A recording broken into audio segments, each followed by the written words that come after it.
Selamat pagi Bapak Ibu peserta PKA yang saya banggakan dan yang cantik-cantik dan ganteng di pagi hari ini. Kita sama-sama akan belajar tentang materi-materi apa yang ada dalam PKA. Yang hari ini saya bawakan adalah kepemimpinan transformasional. Baik, sebelum kita mulai, kita sebaiknya berkenalan sebagai sahabat, sebagai teman. Tentu di dalam ruangan ini kita ada yang sudah saling mengenal dan juga ada yang belum. Sehingga kita perlu membangun sebuah komunikasi yang baik antara saya sebagai media suara yang akan mengampu materi ini, tapi juga Bapak Ibu sebagai peserta, sehingga komunikasi kita akan semakin cair dan semakin lancar. Baik, saya akan perkenalkan, nama saya Sony Liston Kaviar. Saya sebagai Widya Iswara Madya pada Badan Pengelola Sumber Daya Manusia Provinsi Papua. Nah, mungkin itu perkenalan singkat saya. Saya akan bersama-sama dengan Bapak Ibu dalam pembelajaran ini selama kurang lebih 6 jam. Sehingga kita akan terus bertukar pikiran dalam membangun kesepahaman dan juga mempertajam pemahaman kita tentang apa itu kepemimpinan transformasional. Baik, sebelum saya mulai dengan pembelajaran kita, saya persilakan pada para peserta ada yang ingin menyampaikan pengalaman-pengalamannya tentang kepemimpinan di lingkungan kerjanya. Silakan. Ya, silakan. Baik, luar biasa. Terima kasih pandangannya, pendapatnya. Ada yang lain lagi? Oh ya, Ibu silakan.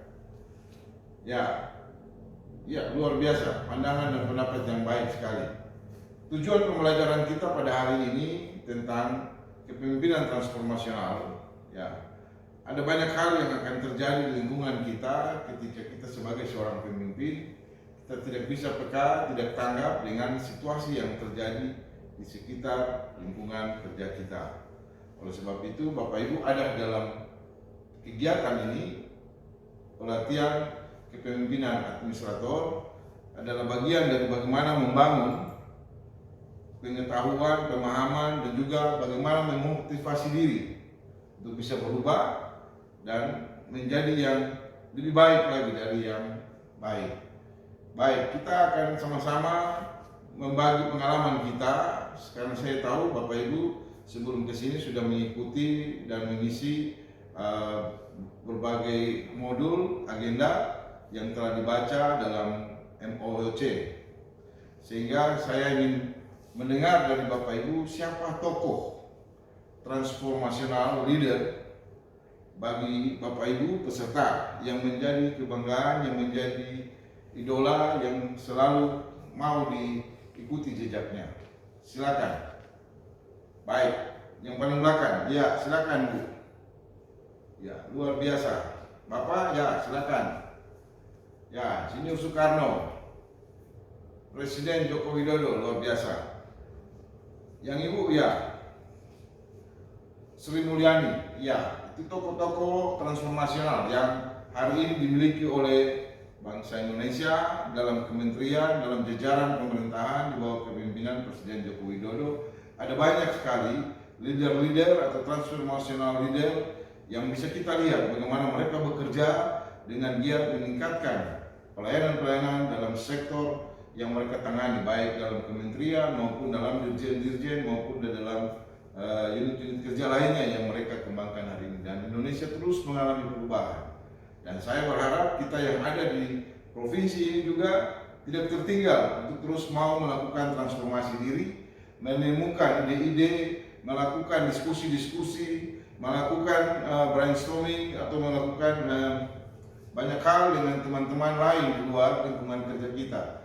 Sehingga kita bisa banyak mendapatkan berbagai masukan untuk memperbaiki kinerja organisasi kita, memotivasi staf kita, sehingga mereka mau lebih baik lagi, mau berubah, memperbaiki diri, memperbaiki disiplin, memperbaiki kualitas kerjanya, memperbaiki dan meningkatkan pengetahuannya. Itu bisa kita dapat informasi-informasi tentang bagaimana layanan organisasi kita kalau kita mau membuka diri, melakukan diskusi FGD, fokus diskusi grup, sehingga banyak masukan akan kita libatkan berbagai stakeholder, baik masyarakat yang menjadi pelanggan kita maupun masyarakat lain, pemerhati maupun juga tokoh-tokoh intelektual, akademisi, sehingga dapat kita bisa menerima berbagai masukan dari mereka yang dapat kita rumuskan sebagai suatu rencana aksi perubahan yang akan kita kerjakan dalam masa pelaksanaan PKA ini, sehingga benar-benar saudara dapat mewujudkan sebuah organisasi berkinerja tinggi